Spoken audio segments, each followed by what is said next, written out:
Welcome into another episode of Cloaks and Capes. I'm your host, Robbie Landis, and with me, as always, my co-host, Callie Scales. We're going to jump right in today because I know I say it every time, but it bears repeating because it's true, especially more so. Oh, maybe not more so, but it's true. All right, I'm excited. I'm very excited to welcome in comedian, D&D fan, and D&D comedian, Steve Wrigley, to our show. Steve, thank you so much for Thank you. Excuse my environment as well. My studio where I would usually be doing this from, where I have a nice camera, has been taken over by my son at school holidays. So I'm literally outside of my back porch on the webcam.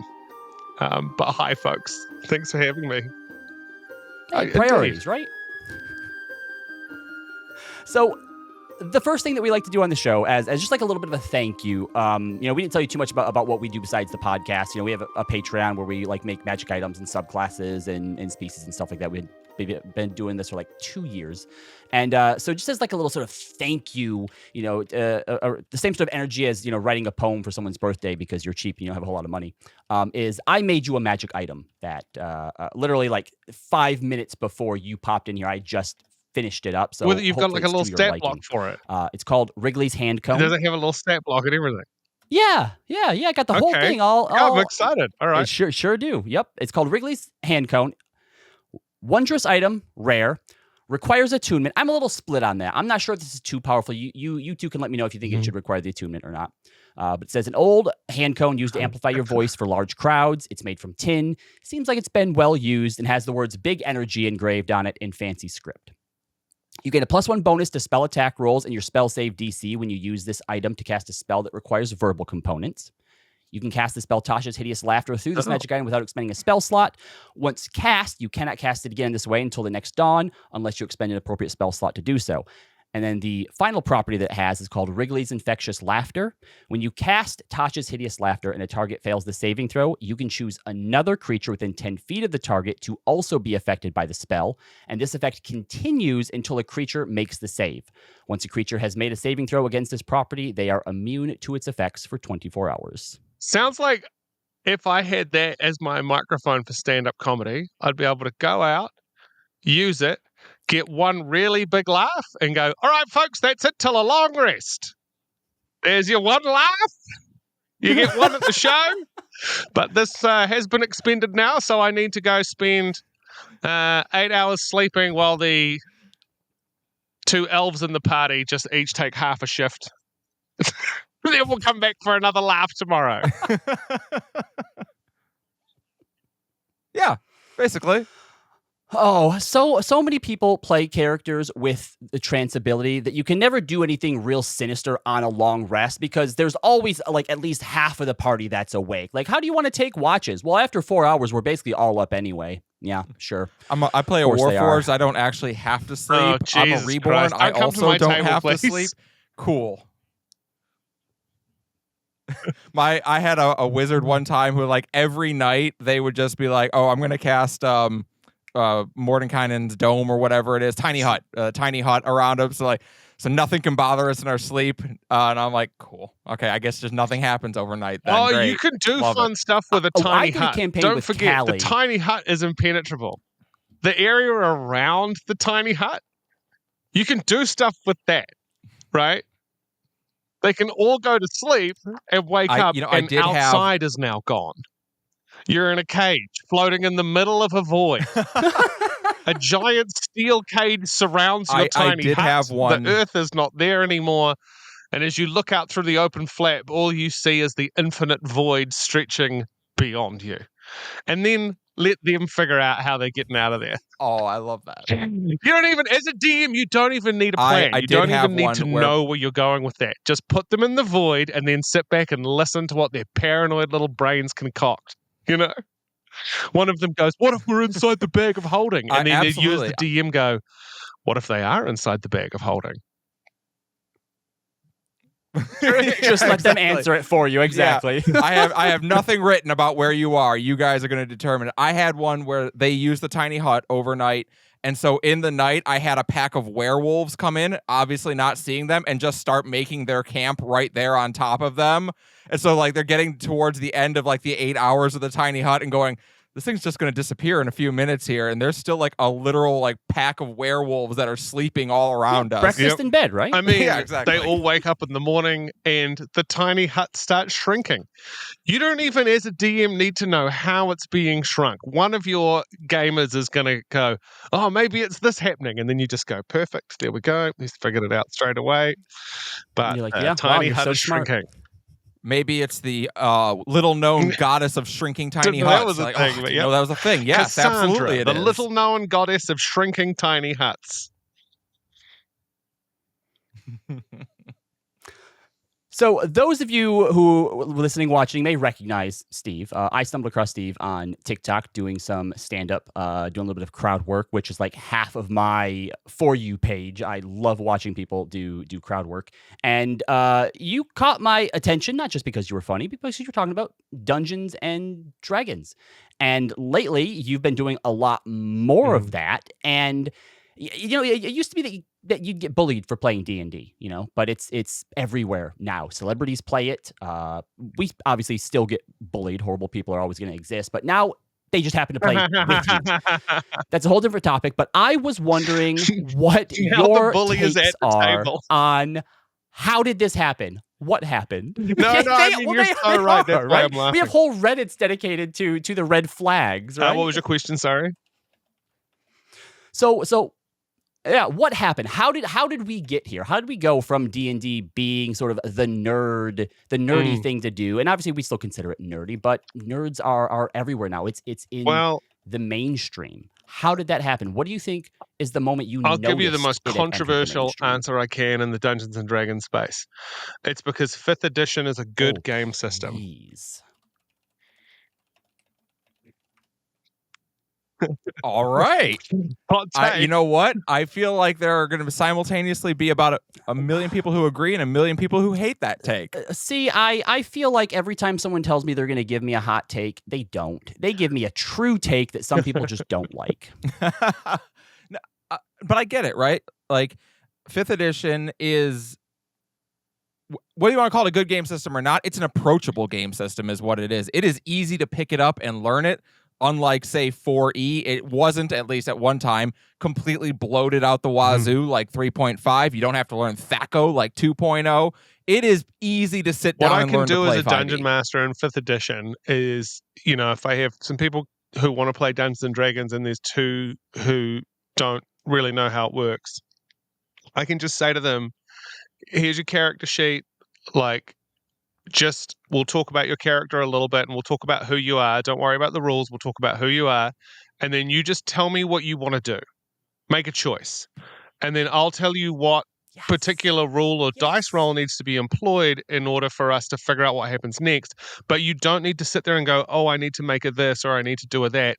Just tell me what you want to do. What does Bridget, the half-elf bard, want to do right now in this situation? You know, the person's on the train tracks, the train is coming. What do you tell me what you want to do?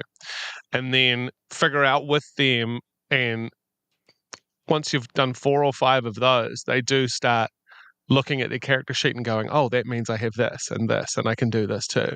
And if you play with that player right in the first half of their first game, by the time you get to the end of that game, they'll be going, I see on my character sheet here, it says I have something called silvery barbs. Can I do that now?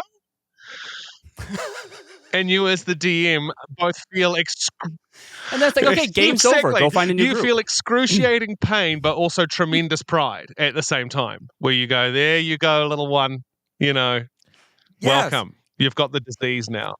Can I share a story? Because this just happened to me last night. I was running the final session of my campaign that I've been running for a while, 44 episodes. We're running the final session last night. And one of my players who was playing a druid, they were learning how to play a druid, because druid can be a complicated class to learn. And so I held their hand a lot of the way through the campaign. Yes. And last night, I had a moment where our warlock is out of spell slots, but they really need to get one back. And so I had this idea of like, if anyone in the party wants to voluntarily drop to 0 HP to give their essence to this warlock and let them use a pack spell slot, I'll allow it. And she goes, hey, wait, could I do it? Because I'm in wild shape form, and when I hit 0 HP, don't I just turn back into my normal form? And I sat there like, oh, you waited 44 episodes to figure out how to play your class just in time to screw me? That's why you should have went to 2024 version, and they can't do that. I find the 2024. I spent 10 minutes last night making I was going to say, bard.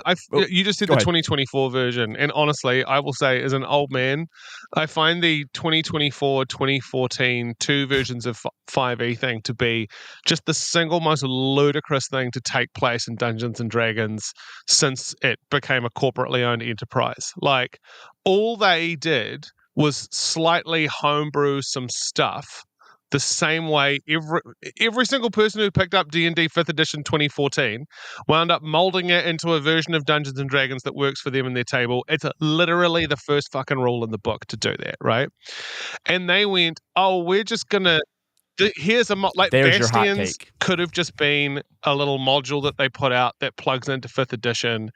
But like it was, to me, such a bold-faced attempt to just try and go. They were. It feels like they were trying to manipulate the subscription model. The fact that all of the 2014 books that I bought on D&D Beyond didn't automatically just upgrade to the new rule set. You know what I mean? Is just so. Where you go, what for what, guys? A couple of pages and some stuff's been taken out. Grappling is now an unarmed strike. Dude, half the tables I'm at where we're playing the 2024 rules, guess what rules we're really playing? We've homebrewed it back to the 2014 rulebook, dude. Like, we've said so many things where we've gone, oh yeah, we'll take that over. I mean, what did they put in? Healing potion is now a bonus action. We're all doing that anyway, dude. We didn't need you to sell us a book for us to be able to do that. We're doing that. Like, it made it so confusing, so overcomplicated. People's digital sets, like those of us that live and die by the quality of our virtual tabletop group, like everything in Roll20 was a mess. Everything in Foundry was a mess. You had to, this book comes out, so all of your Foundry stuff, your player's handbook's there, but the frickin' monster manual's not come in yet. So all of your monsters are still using 2014 rules. Your players are using 2024 rules. There was a period of like 6 weeks where running your campaign on VTT was just, if you were a DM, it was goddamn unbearable. And if you were a player, it was incredibly difficult. And that's you, again, look at Wizards of the Coast and go, you don't know us. If you think that there's 6 weeks where we can all just sort of lay out and not do this thing that we need to do, you're out of your mind. And to make it, we're trying to, they put too much admin back at the table. And for me, that's just a disastrous maneuver. Yeah, Callie came up with the bright idea because, you know, we created all these subclasses. We're getting ready to put out a book here within the year sometime. And Callie was like, look, the DMG comes out in like 2.5 months. Let's do one subclass for everything and, you know, for each of the classes. And then we can start promoting it at the same time, sort of ride off of, you know, everyone being excited or hating it. And then so when it did, and we looked at our subclasses that we have and thought it would be an easy update. And we're like, oh no, they didn't change necessarily a whole lot, but the fact that they went through and was like, you know what, anything that's a game term, rage, advantage, magic action, those are all capitalized now. And then, you know, as homebrewers having to go back now and try to update all of those things. It was a pointless exercise, in my opinion. Like, you know, for me, what I would have been doing if I was Wizards is I would have been looking back at the OGL scandal and I would have gone, we should just freshen everything up for everyone and we should just like sort of pay for that and just make the experience that we're giving people more premium and more user-friendly as a way of kind of apologizing for thinking that we like, I have a reel about it.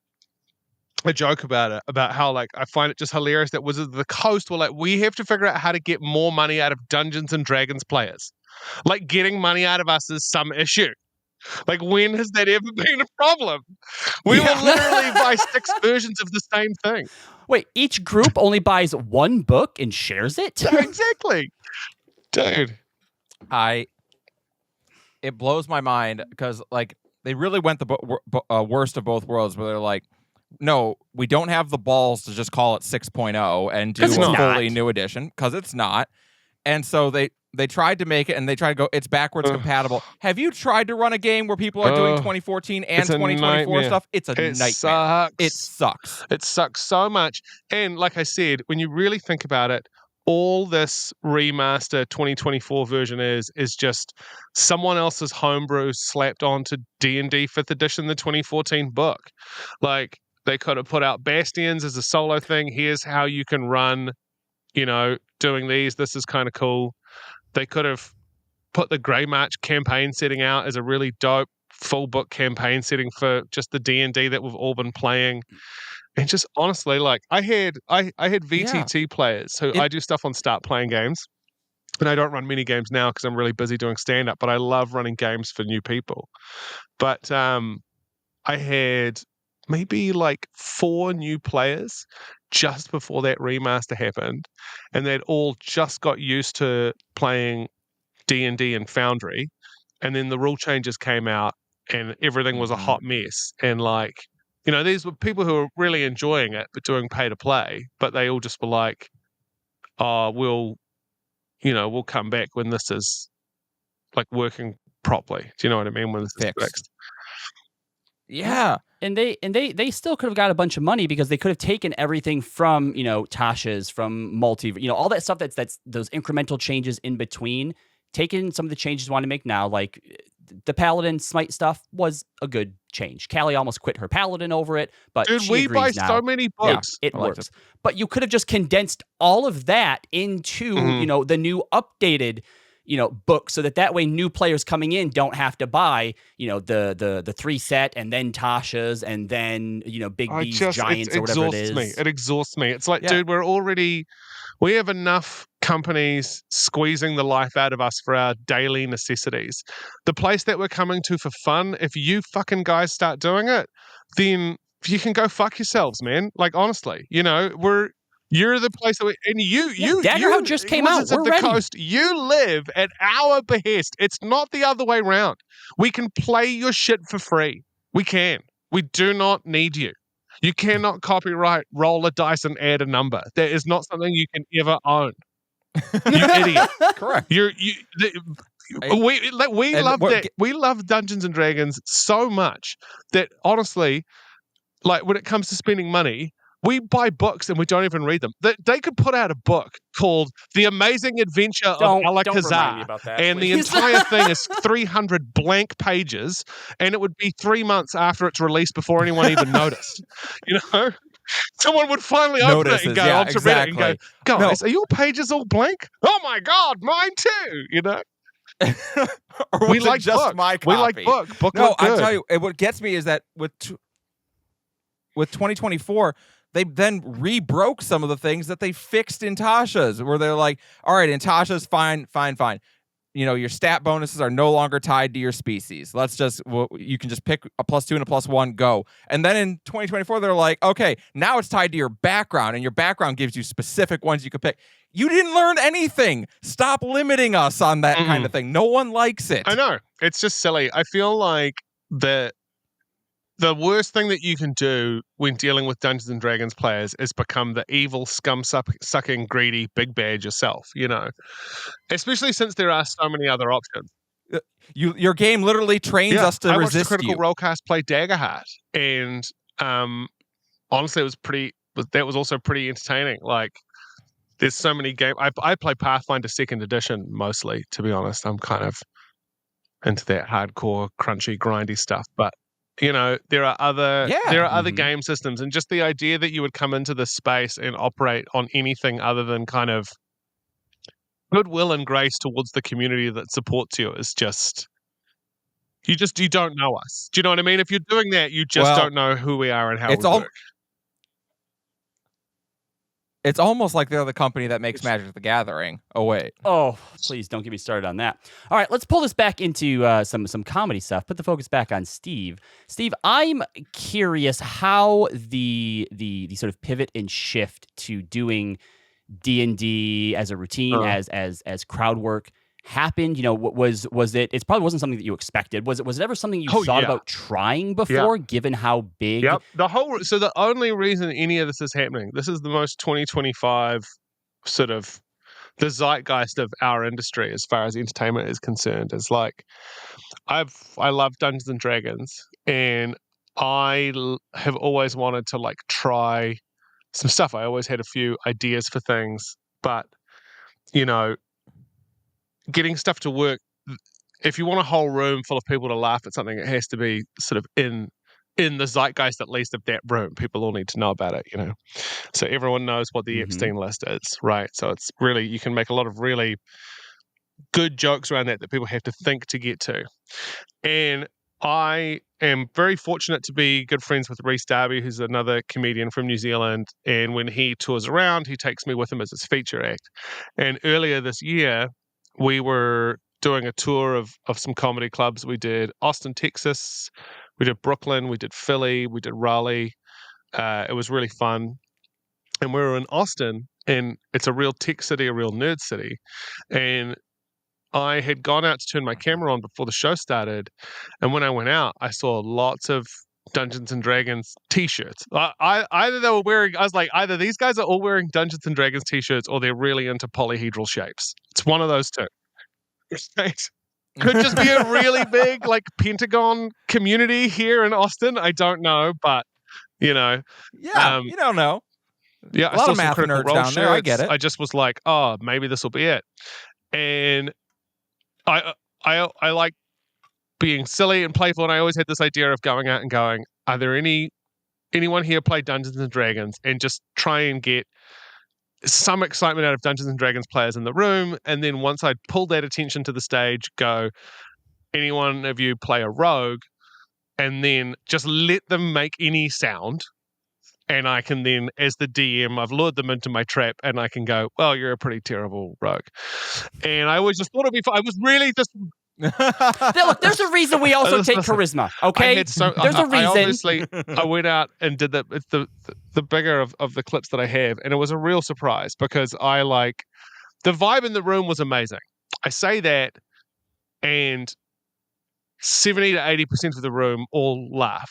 And not to like pull this apart too much and get too into the like gory theater mechanics of it all, but in order for that many people in a room to laugh at that, specifically that turn of phrase, specifically any rogues here, one person goes, woo, and I go, well, you're not very good. For them all to immediately know exactly what I'm saying, and for that to turn itself into spontaneous laughter, every single person in that room needs to genuinely and authentically love and exist in the Dungeons and Dragons space. They can't be someone with a passing knowledge of it.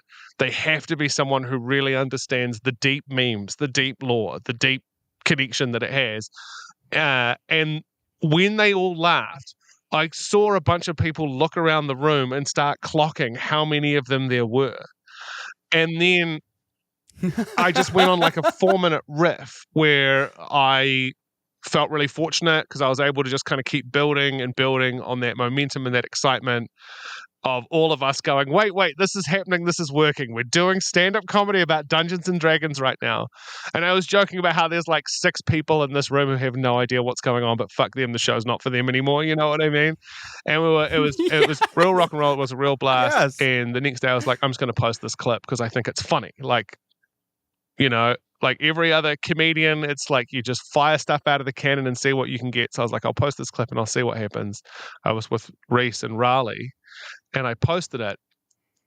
We walked up the road to go to a cafe. We got into the cafe, and he goes, he knows that after I post a clip, I'm like, I always want to look and see if, usually it's like I'd have like maybe 20, 30 people would like it initially. It would land somewhere around a couple hundred when it's finished its life cycle, and it was kind of fun.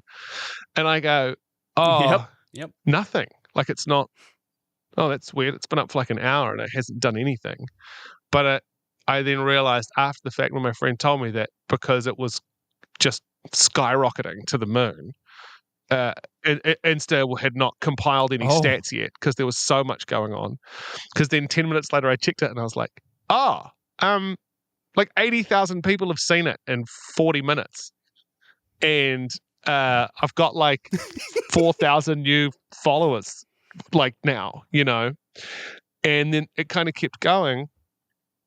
And I said to Reese was like, oh, well, you've got to post more. And I said, I think I've got one other clip from that show that's good, but we've got shows in Brooklyn tomorrow. So I'm just going to try and do the same thing. I'll go out, I'll do my set, I'll find a way to slide 5 minutes of Dungeons and Dragons stuff in.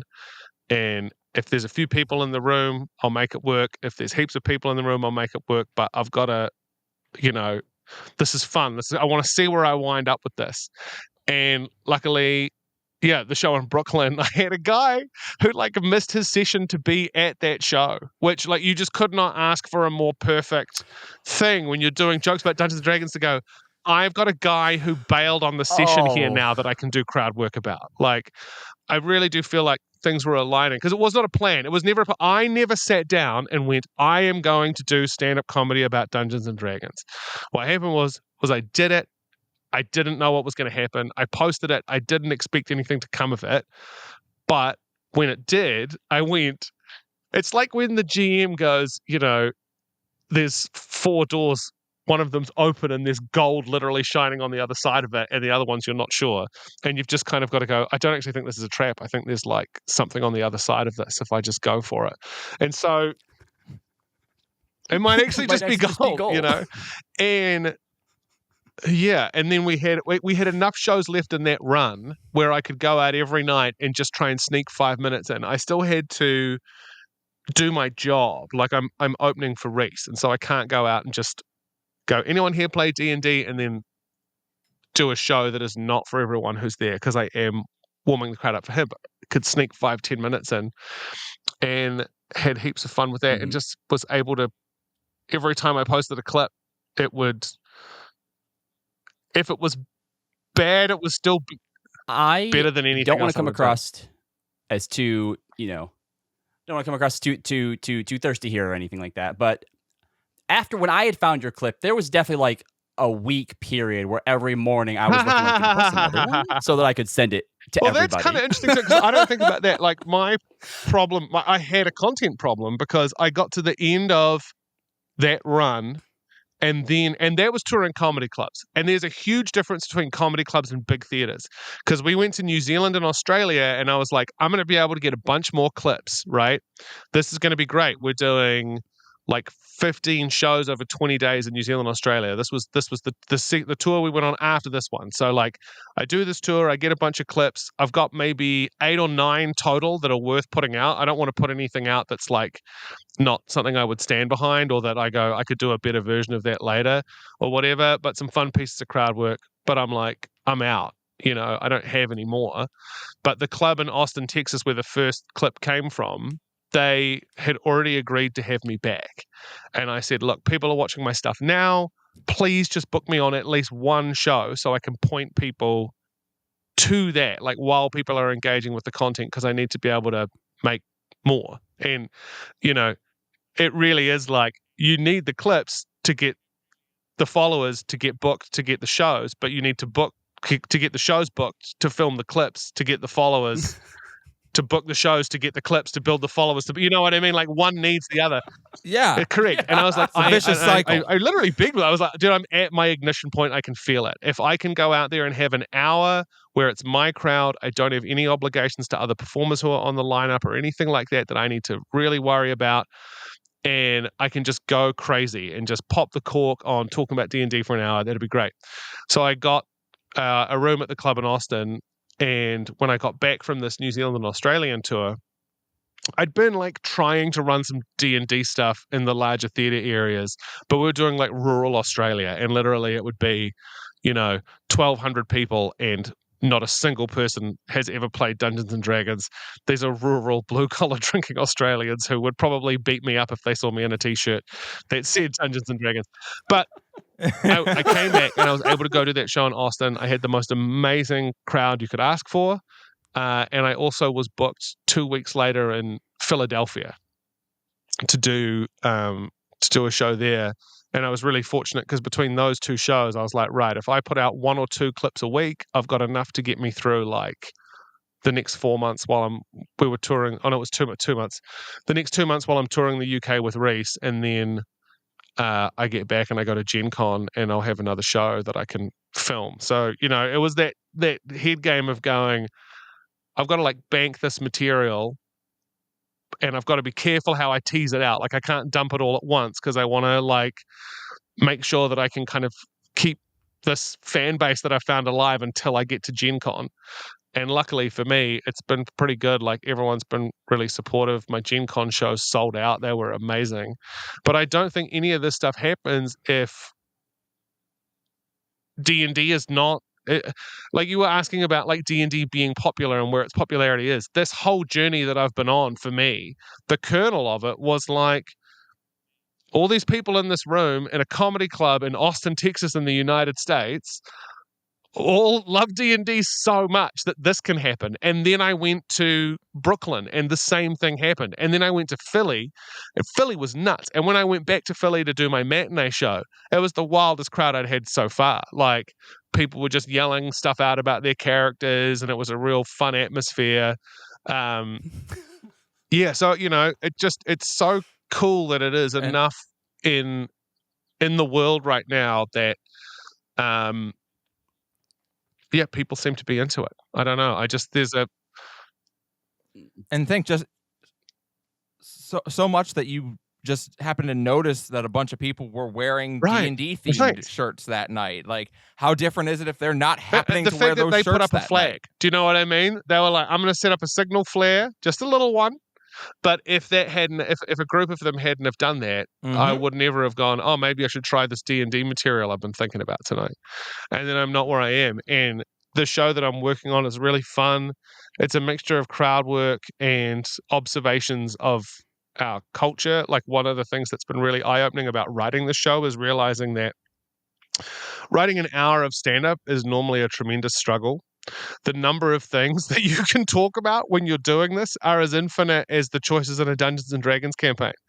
Our culture is just so rich in discussion and like I feel like there's such a big drive for consideration and courtesy in our culture, and usually when you find that kind of an environment, like that's why like a lot of political comedians tend to be like left leaning, because whenever you kind of marry the unpleasant with a culture that really wants consideration, commitment, kindness, compassion, there are so many things that you can just pull out into the light, and it's, in my experience, always been really funny to do that and do it in a funny way. And so for me, like, I'm so excited about like possibly the next God knows how long. I don't think I can put a time limit on it. Exploring this, like people were like, are you gonna do an hour special about D&D stand-up? And I said, honestly, I actually think I've already done 5. Like each show is completely different from the last one that I did. Like there's I have some bits of material that I'm working on that I use because it's part of the craft that I enjoy, but mostly it's just been like, but there was one I had at Gen Con where I went, I'm just going to go up and talk about how hard it is how funny it is that like there are people out there looking for a relationship. They're like, I'm trying to find somebody who will commit to something. And D&D players are like, you're only trying to find one. I'm trying to find 6, dude. I'm literally starting a polycule over here. This is hard. Like I need 6 people to agree to what I'm doing. And as a pro DM, I will tell you, I have watched many a polycule start, and it does happen in just the most interesting ways. You had 3 in your last campaign, didn't you? I did, yeah. We had 3 separate polycules in my last campaign. It was amazing. But I have 2 things that I have to put out there about that. One, you mentioned compassion in what you do and being kind of left-leaning. And I've always learned as a performer, you should always punch up. You should never punch down. And that is just, I think, intrinsic to the idea of being compassionate in what you do. What punching up? And the other eyes I have to put out there. I was going to say the other I have to put out there is, I mean, you're not coming to Detroit at any point, are you? I certainly love trying to get into Detroit. So like, I love being like really open and honest about things and how they work, right? Like, I know in the comedy industry, people always want to kind of give this facade that like, oh yeah, this is like, I'm getting this and I'm getting that. Getting booked is hard. It is hard to get booked. Like you guys are both like at the start of this, like, oh, it's impressive. You've got 25,000 followers, but let me tell you, that doesn't even still hold a tremendous amount of water in this space, you know? And what I am trying to do is go to these people and go, no, look, like this, there's a whole community here that will love this if I bring it to their town. Like they will want to come out. They don't even necessarily just want to come out and see me. They want to come out and see each other. Any excuse for them all to just be in the same place and wear their cool shit is something that these people are 100% down for. And I think to get into a room together and have a laugh about it, and, you know, like I say, for me, this is a process, and I'm still figuring out exactly what I want this to feel like when I'm in front of people doing stand-up about D&D, you know. And I actually ran into a guy today who was a local D&D guy. I only found this out because I met him and I was talking to him, and he didn't know me. And he goes, "Oh, what do you mean you do comedy about D&D?" Like, he didn't understand that I was doing it at Gen Con because he thought that I'd gone to Gen Con and was going up there and going, "Look at you nerds, look at you losers." And I said, that's such a tragic indictment on what so many American men think comedy is, right? That like comedy is pointing at someone and go, Yeah. But I find it really interesting that you talk about like the idea of punching up and punching down, because I also think that it's really important to be thoughtful about when you are actually seeing that happen and when you aren't. And I think that is where we really just shoot ourselves in the foot as leftists, especially in the United States, where everyone is so radicalized in any direction.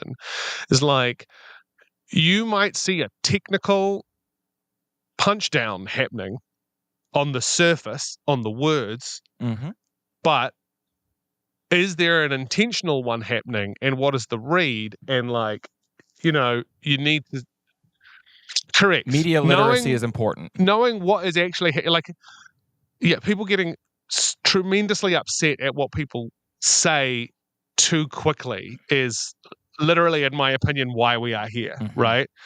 And I am a comedian who really likes to play with fire. I like to skirt around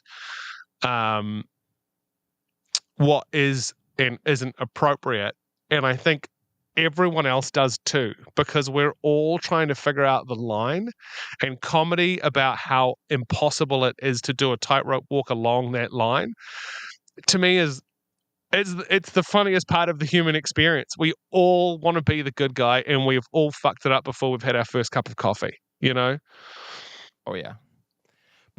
But like one of my favorite comedians of all time is Anthony Jeselnik, who says horrific things, just some of the most unbelievably horrific things. He was talking on a podcast, I think he was talking with Daniel Tosh about this, who also says a lot of horrific things.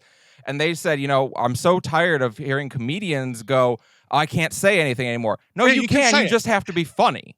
Like, you can say whatever you want. There are just consequences depending. And like, for you, those consequences have been, you didn't write a joke. You just went up and said something horribly sexist or horribly racist, and then there were consequences for that. Yeah. Whereas a comedian who has a skill set, who knows what he's doing, and goes, I want to pull this on this thread with this crowd, and I want them to go where I want them to go. They're going to get what their craft allows them to elicit out of their audience, you know. Yeah, no, you've nailed it. It's the people complaining about. Yeah, you just got to be funny. It just has to be fun. It actually, more importantly, it has to be fun. What is happening has to be enjoyable. Like, I'll go back to the Critical Role experience that I had, because, you know, the whole thing felt like a 5-hour long warm hug, and whatever conversations those people have had as performers to go, how do we make sure we're communicating what we're doing the way that we want to? How do we behave with each other when we're out there? How do we behave with each other at the table? What do we do? All the kindness, compassion, and consideration that they've given each other to do the best version of what they do, honestly, creates an environment that is just so, it's like a magic spell of comfort, just sitting there and watching that happen. And, you know, it doesn't have to be snuggles and hugs. That's not what I mean. Like, because there were points where people are going down, people are dying, horrible stuff's happening. There's emotion, there's high drama, there's shock, there's awe, like there's everything that you could want. But it's all being done with the intention of it being enjoyable for the person who's there, right? I think comedy, theater, all of it, it's like sex. If you're only doing it for yourself, there's one person there having a horrible fucking time, right? Yes. Well, I think in the most roundabout way possible, we've come back around to the original question of why has D&D finally made it into the mainstream? And because at the end of the day, it's exactly that. D&D is our experience of being with people and connecting with people and telling stories in traditions that have gone back since, ancient Greek times all the way back to cave paintings on the walls. We as humans are social creatures, and we are trying to share our lived experiences with one another, and D&D is a wonderful vessel for that, and now it's starting to catch on in a bigger mainstream way. Dimension 20 sold out Madison Square Gardens, right? So, back to your point about how, you're trying to convince people that, like, people will come to this show that don't normally get shows like this.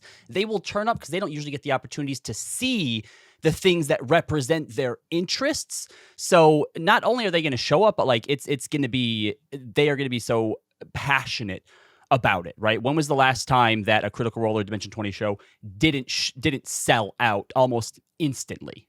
Yeah. I mean, you mentioned earlier having to like convince people to let you do these shows and talk about D&D and whatnot on there. Robbie and I, in a past life, we did a esports radio show, like sports talk radio for esports. So we had to convince like 80-year-old radio producers to let us talk about video games on their airwaves. And believe me when I tell you, I get the struggle. So with all this popularity to D&D, now I don't think we've asked you this yet, Steve. How long have you been playing D&D for? What edition did you start with? I played first edition when I was really young in the school library. I cannot remember it. I just remember lots of tables. I remember lots of sheets, lots of math, but I had a fresh young brain, and so did my friends, and we were really just enjoying tearing that whole system apart. And then took a big break from it for a long time, and then got back into it probably just before I left New Zealand for the States. So just over 10 years ago, I picked up a couple of books, and then when 5th edition properly came out, I picked all of that up, and then during the pandemic, I just went hammer and tongs. I had a bunch of comedians who weren't doing anything, had a bunch of D&D games going. I discovered Roll20, and yeah, really, that it's always been in my life, but I think it really was the pandemic that reignited my desire to just play it all the frickin' time. So in the past 10 years, things like Stranger Things, Dimension 20, Critical Role, Baldur's Gate, how do you think that has changed? Like how has D&D changed because of the result of this newfound popularity?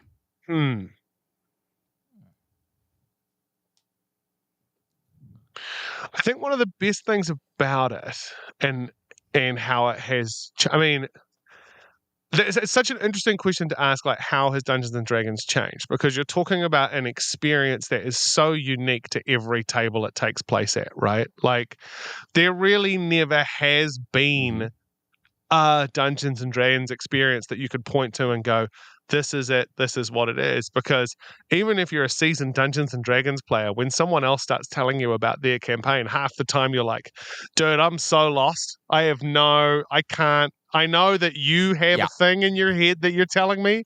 I can't follow any of it. But I do know, because of my own experience, I know what it means to you. Like, I know what this world means to you, and I know how important it is. I know how angry you are when Jared can't make the session, I get it. Because he's off seeing some comedian. I do think, though, what has changed is that for people who didn't play Dungeons & Dragons because they didn't know how it worked, right? Like, I think that was the number one barrier to entry, is people would just be like, I can't even begin to fathom how that happens, right? If you have no idea about Dungeons & Dragons at all, and you look at it from the outside, from a big picture view, you're like, I could never figure that out. I do not know what's going on. Because people are making actual plays now and there's so much content out there, there are things people can watch. And by watching someone else do it first, you go, oh, I see what this is now. Oh, I would really enjoy doing that. I would really enjoy having that experience that I'm seeing other people have. And I think that's what is bringing more and more people to the table is instead of having to go to the table to discover what the experience is, they're having the experience and then going, oh, I need to go out and find a table that I can sit at. I need to go and do this. I mean, I guarantee you every person who's ever listened to more than 3 or 4 episodes of Critical Role or watched Dimension 20 has bare minimum gone to their local game store a couple of times to sit in for a game on a Sunday afternoon or whatever. Rolled up a little character sheet and gone to have that experience, you know? So, yeah, I think that's the biggest way it's changed. I think Steve, I think you hit the nail on the head. I don't actually think D&D or the games and the tables that existed have changed all that much. I think all that's changed is there's so many new people coming into it, each with their own ideas of what they want to get out of it or of the stories that they want to tell with it, that there are just a bunch of new tables that are different experiences from what the old heads used to have, right? Because you can still find those tables that are hardcore dungeon crawls where you're going to burn through 3 or 4 characters in a campaign. Like those still exist out there.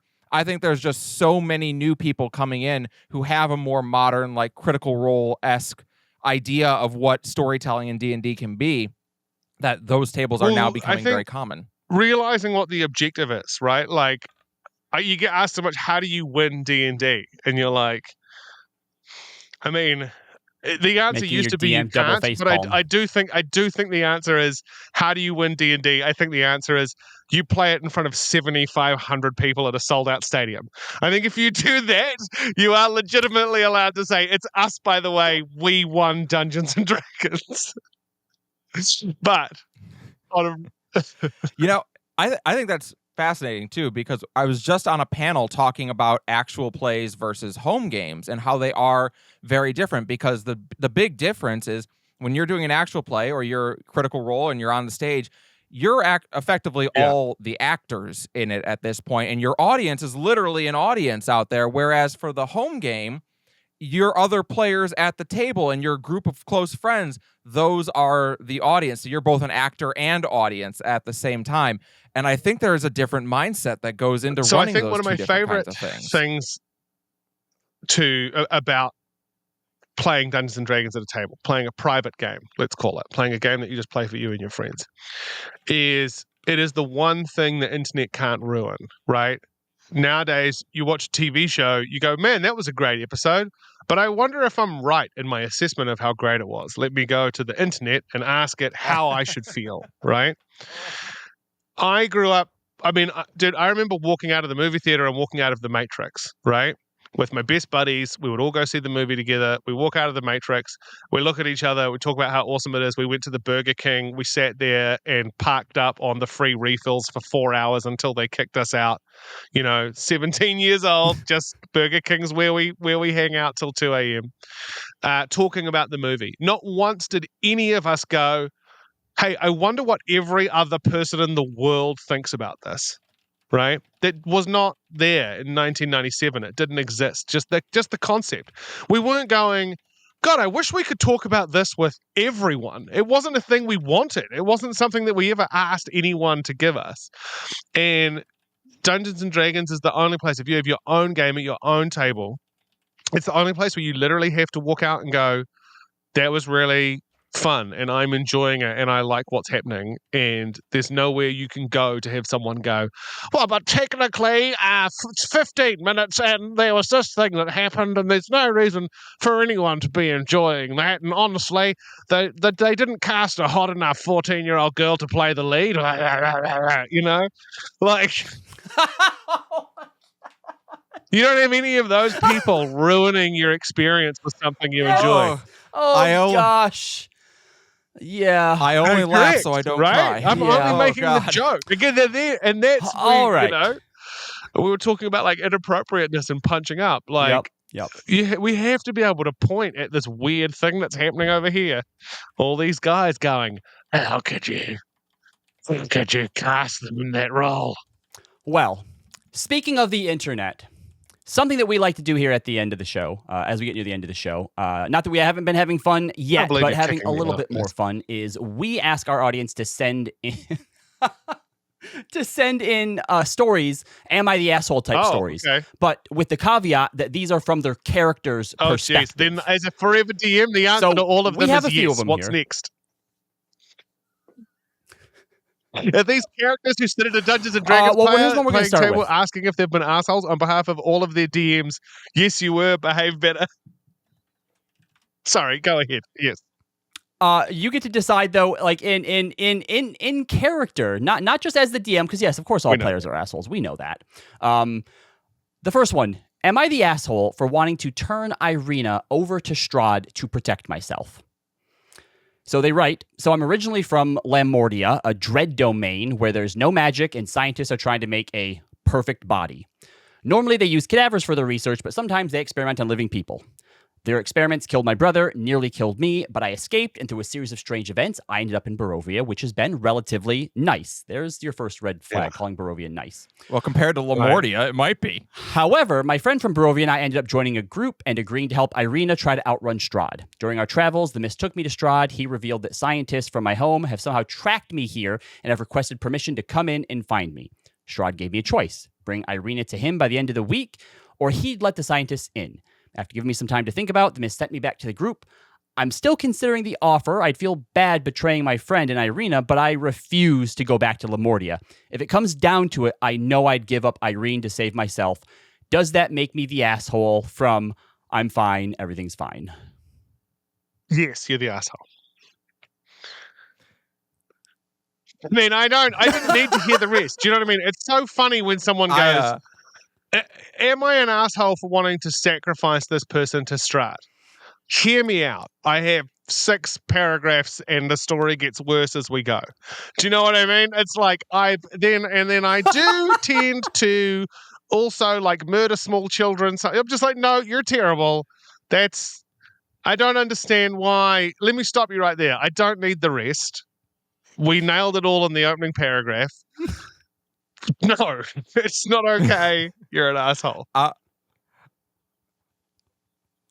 I feel like I have to recuse myself because I'm a player in this person's party, and my character definitely thinks she's being an asshole. So oh, you're a player in that I'm one. I'm a player in this one, yeah. Nice. We get a lot of these stories from our own players, so Yeah, one of us kind of has to like step back a little bit from it. All right, yeah, pretty straightforward. I feel like most people who end up in Barovia are probably assholes. The other one that we have, am I the asshole for letting my crazy cousin invade my friend's dreams, since that means I don't have nightmares for the night?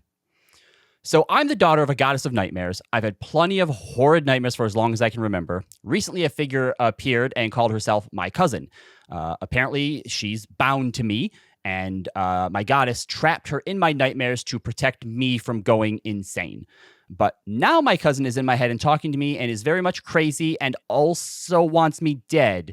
But then she showed me an interest in my traveling companions and started to visit their dreams. Now, I didn't realize it at first, but on the nights that she was with them, my nightmares go away and I can actually sleep. I'm concerned that my cousin bothering them and making them sleep poorly, or maybe trying to drive them mad. But a part of me also really enjoys a good night's sleep. I'm not sure if there's anything I can do to stop her from visiting them. And as long as there's no permanent damage, I'm not sure I care to try. Does that make me an asshole? I feel like as a blanket reply to maybe all of these, I'll say if you feel like you need to write 3 to 6 paragraphs to justify what you're doing, you're probably an asshole. Do you know what I mean? No one sits down and goes, should I go help my neighbor with their ladder? Hold on, let me just write down the pros and cons of that. I do feel, because, listen, if every single one of these situations is going to be one where we're taking agency away from another person, I'm afraid I'm going to have to decline. Like, Oh, that's such a good point. And I really appreciate, because I feel every time we do these, somebody right off the rip is like, "Oh yeah," or "Oh no." And I love the pause that you took both times to like really consider to come back with, "Yeah, you know what? You are."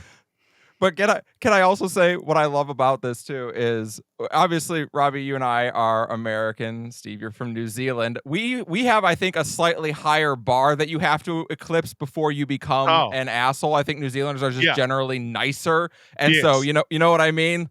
So I'm not surprised. I think that we got like 2 asshole votes out of you. I think I would tend to agree. These are very asshole-ish things, but I was pretty sure no matter which 2 Am I the Assholes you picked, we would probably get some asshole votes out of Steve here. Like, they both boil down to, dear Steve, I am trying to snatch agency away from somebody else. Thoughts. You know? And I'm like, I don't like it. You know what I mean? Yeah, no, that's reasonable. Yeah. Absolutely, absolutely. Steve, thank you so much for your time. It's been wonderful having you here. It's been really fun, guys. I like here at the end of the show, this is where we No, I was going to say, like, it's been really fun hanging out with the 2 of y'all. It's been really good. And like, I really enjoy this is a really interesting space for me to come into, and everyone's so fun and welcoming, and I could talk about this stuff forever, which is good because that is what I'm planning on doing. Well, great. It means that if we wanted to bring you back on in the future, you'd probably be up for it. We haven't ruined that for ourselves. But this is where we like to give you a chance to, tell the guests about anything that you have coming up that you'd like to plug, or if there's any place, they can go to find more of you. I am currently working on an election campaign. It's called Kelly for Michigan. We are trying. Heck yeah. I'm putting that on my official endorsements. Trying to get Kelly elected to the Michigan House of Representatives, District 5. Something 5. And it's very important that we achieve this because we need, the only way that we're going to turn things around in this country is through participation in your rapidly crumbling democracy. Kelly for Michigan. Yes. You're welcome. Thank you so much. Love that. We appreciate that so much. It's the first time that the guests has used their space for us. My second item would be trying to encourage people to go and join my Punch Up Live. I'm really fortunate to have been taken on by them. And it's the best place to go to get like free clips. I'll be posting I can only post 60 to 90 seconds to Reels, but sometimes I have like a 3.5 minute long bit that only works in its full context. So I'll be throwing those up on my Punch Up, and Punch Up Live is really cool. If you're a stand-up comic, it's where you want your audience to be. It's free. It's not spammy. It really is just, if you like stand-up comedy, it's an entertainment platform that's curated, right? So like every creator who's on there sharing stuff is someone that has at least kind of gone through a door, so there's not a ton of slop on there, and it's just a nice experience. It's not aggravating, and if you are a fan of a comedian, it's a really good place to get just by signing up for, like, if you came to my page and you signed up, which is all free, and then you become a fan of my page, it goes, oh, you're in Texas, or oh, you're in Michigan, or wherever. And then I can see how many people I have in Michigan, which when you're doing this is critical. And then when you go, okay, I have 100 people in Michigan now, if I book a show there, I can email them. And that's information I can take. Like when you asked before, like, oh, you're going to come to Michigan. If I can go to a comedy club and I can say, look, here are the stats from my Punch Up Live page. I have 1,000 people in Michigan who are fans of mine and who I can directly email. I'm more likely to get that club. I'm more likely to get that booking. So if people want to really support me and help, my Punch Up is the place. All right, I have it pulled up right now already, and that's what I'll be doing as soon as we're done with the show. We're doing it literally right now. That's right. As for us, if this isn't your first time listening, sorry. Yep. As for us, if this isn't your first time listening, you know what we're about. If this is your first time here besides podcast, we do a ton of homebrew over on our Patreon. It includes over 1,000 magic items, 16 or 17 subclasses at this point, 2 species. The most recent of our subclasses being the Ghostwalker Fighter. And hopefully by the time you hear this, the Curious Critters and Cute Companions, the Traveling Menagerie supplement, should be up as well. You can find us on social media, Instagram, Threads, Blue Sky, at Cloaks and Capes, TTRPGs, and please leave a comment or review on this podcast episode. And if we get enough of them, we'll read them on a future episode. So that's going to be it for us, guys. Thank you so much for listening. Thank you for watching. Until next time, bye-bye. Bye. Bye.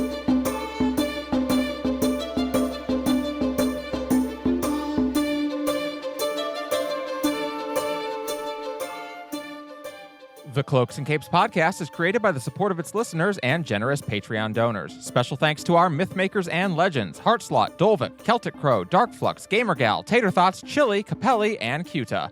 Views and opinions expressed on this program are solely those of its hosts. Editing and production by Aaron Pillen and music provided by Aidan Hageland. If you want to support the Cloaks and Capes podcast, check out our Patreon over at patreon.com/Cloaks and Capes and check us out on Threads and Instagram at Cloaks and Capes TTRPG.